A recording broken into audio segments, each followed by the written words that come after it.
Elle déversait sur le papier des torrents de larmes. Ainsi, la plume qu'elle tenait faisait saigner les mots. Elle sentait que son corps tout entier baissait les armes. Un faux semblant de la vie qu'elle s'était faite un peu trop tôt. Avant ça, elle imaginait sa vie comme la plus merveilleuse des histoires. Avant que sa destinée ne lui donne une bien dure et autre trajectoire. Elle souffrait. Elle souffrait en silence la perte de celui qu'elle aimait. Elle tentait tant bien que mal de donner un sens à ce qu'elle écrivait. Mais son esprit vif pensait plus vite que sa main ne lui permettait d'orthographier. Il fallait qu'elle se pose, qu'elle organise ses idées, qu'elle réfléchisse, mais pas trop.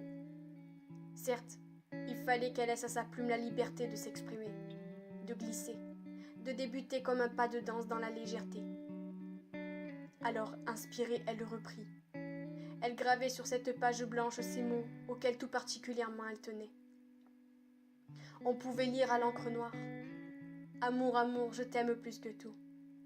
Depuis que tu es parti, mon univers s'est assombri et mon cœur s'est arrêté de battre.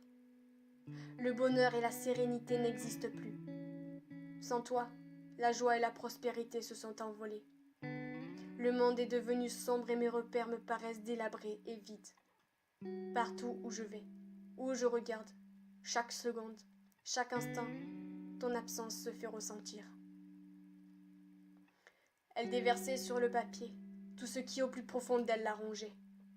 Elle détaillait tous ses souvenirs dont elle disait qu'elle ne voulait jamais avoir à se séparer. Face à la feuille, la respiration saccadée, elle pleurait toutes les larmes de son corps. Elle passait le plus clair de son temps à exprimer la profondeur de son mal-être et à écrire, encore et encore. Face au papier, les fautes s'enchaînaient, mais peu importe, l'idée était là. Au diable les défauts et les règles de grammaire. Tout ce qu'elle voulait, c'était se vider la tête.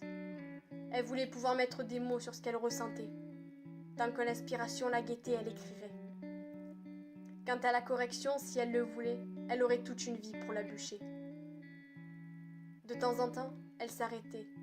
Elle regardait en l'air et demandait pourquoi. On voyait sur son visage qu'elle était à bout. Elle ne tenait plus, et un flot de larmes ruisselait encore sur ses joues.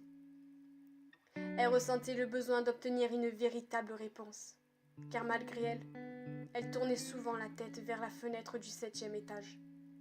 À force d'être tentée, elle risquait de commettre une grave faute. Elle hésitait à tout moment de se soumettre à la tentation. Elle déversait sur le papier tout ce que son cœur endurait, à quel point il était brisé et à quel point il lui faisait souffrir. Elle demandait sans cesse si le manque qu'elle ressentait persisterait encore longtemps. Elle savait qu'à présent elle enviait le passé et appréhendait l'avenir. Elle disait qu'avec le temps, la douleur finirait peut-être par s'estomper. En tout cas, c'est au plus profond d'elle ce qu'elle souhaitait. Elle se demandait si un jour le deuil se ferait.